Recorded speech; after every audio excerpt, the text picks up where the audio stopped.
You ask Tiger to solve. This deals with linear equations with one unknown. The final result is x equals 5. Let's solve it step by step. Group all x terms on the left side of the equation. Add x to both sides. Group like terms. Simplify the arithmetic. Group like terms.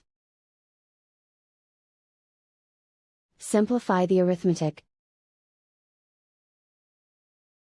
Group all constants on the right side of the equation. Add 1 to both sides. Simplify the arithmetic.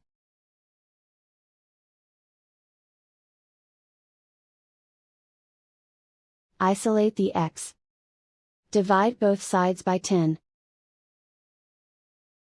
Simplify the fraction. Find the greatest common factor of the numerator and denominator. Factor out and cancel the greatest common factor.